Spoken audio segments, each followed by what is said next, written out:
What is going on, everybody? It is your man Cleveland Terry, and today I want to talk about the newly announced public beta for Beatsource DJ. That's right, they have created their own app for DJing. However, there's a caveat. It is not a local app, it is a browser-based app.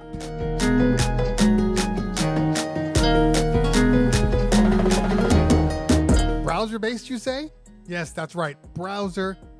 And it is a full-fledged DJ app. It gives you everything you need, and I'm pretty impressed from what I've seen from the beta already. Now, a couple of things that I want to throw out there real quick, because I know people are going to automatically go grab their controllers, plug them in, and maybe some things aren't going to work the way you intended them to. All controllers are technically MIDI mappable, and some of them, once you plug in, have already been mapped. Say, for instance, the DDJ SX3. The Pioneer DDJ 1000 is mapped, so to speak.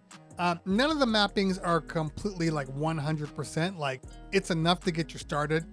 But if you really want to get your system to work properly, you're going to need to get into the detail. I've actually plugged in 3 different controllers today.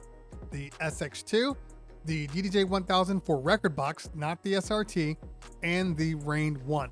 All of them were allowed to be used as an audio card. That's the first thing that's important. And all of them had MIDI mappings that support the players. The problem happened when I went to the jog wheels. So what I'm gonna do, I'm gonna plug in the SX2. These jogs are acting a little too stupid for me right now. The jog wheels are all not created equally. And even though I got things to work, the moment I touched the jog wheels, I started having a little bit of issues. Now, there are ways to circumvent some of these problems. And the first thing I will say is really get into the details of the app.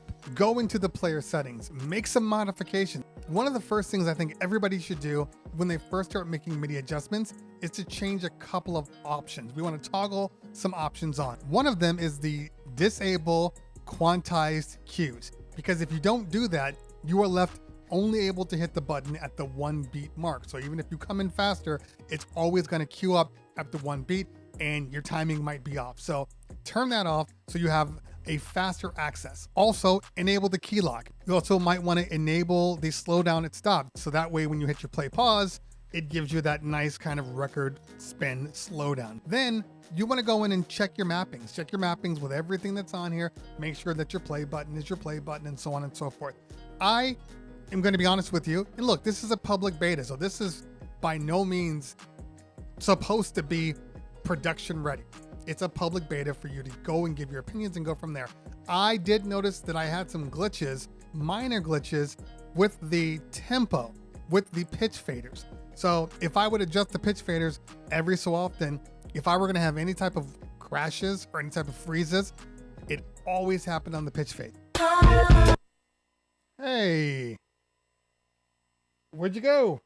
Everything else has been pretty good. Now, here is the biggest thing I would say. Now, you can map everything.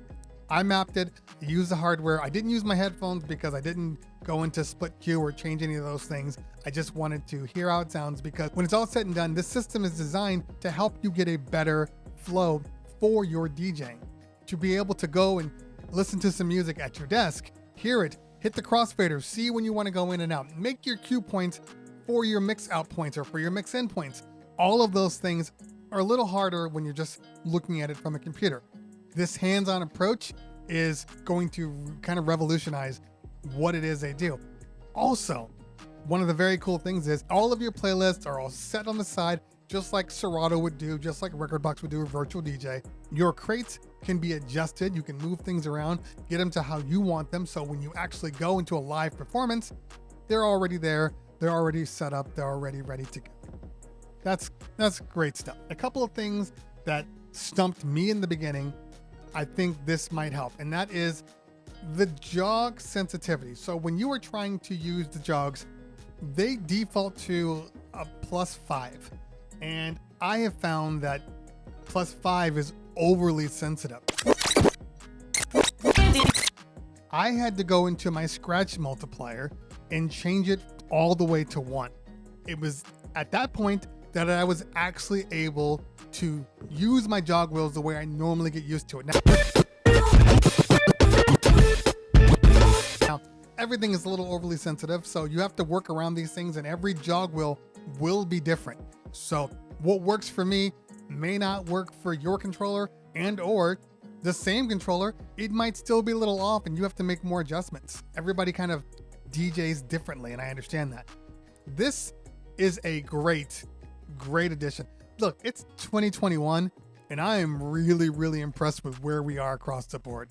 I mean, last week I demoed DJ for the iPad in the Rain 1 video coming, which was amazing. And now I'm able to use this, and in a pinch, could you DJ with this? Absolutely. Would I recommend it?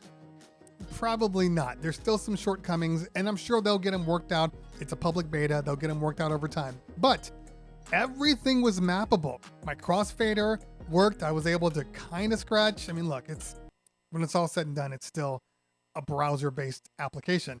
The cue points worked. Crossfader worked. The pitch fader worked. My effects, being able to MIDI map my effects. So you're not using Serato effects, you're using the Beatsource effects, but I was able to do that.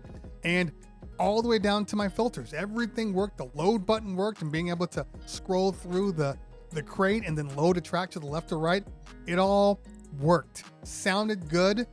No issues with the sound. And look, we got to remember, this is using Chrome. Should you use it if you are a Beatsource subscriber? Absolutely. If you are not a Beatsource subscriber, this is definitely an option for a lot of people that maybe are just getting back into DJing. People like me that actually do DJ, but you want to kind of real time your DJ sets to kind of get a good feel for them. This is a great feature, and I would suggest that everybody just take a look. Just take a look, and it's going to take you a minute to kind of map everything to get it to where you want it so you're comfortable. I did a live stream on it, and for 35 minutes, I was like, I can't get this thing to work properly. Then I kept making toggles, making adjustments here and there. By the 40th minute, I was DJing, as normal as you can get from a browser-based DJ. But try it out, everybody. It's a great first step in a very promising future. It is available for all Beatsource members, and it's a public beta. I'm not sure if it's available for non-members. I had to log in on mine, so I'm assuming it's only available for members, but check it out. I will link the address for Beatsource right down in the description below. And yeah, guys. Oh, the last thing. Does it work with the iPad, for instance, like DJ does? So I was able to open up the iPad. I was able to load music, but when I plugged in my USB-C, it could not MIDI map. The MIDI mappings weren't available. Like, I would click on the set and nothing would happen when I would press a button. So no, at the moment it does not work, but hey, a man can dream, right? All right, guys, if you found this thing useful, hit that like button. If you found this thing really useful, hit that subscribe button. Make sure you follow me on the Instagrams and the Twitters. Get on my Discord, because that's where we talk about all things Cleveland Terry. Guys, girls, always a pleasure. If I don't talk to you later, we'll talk soon. Peace.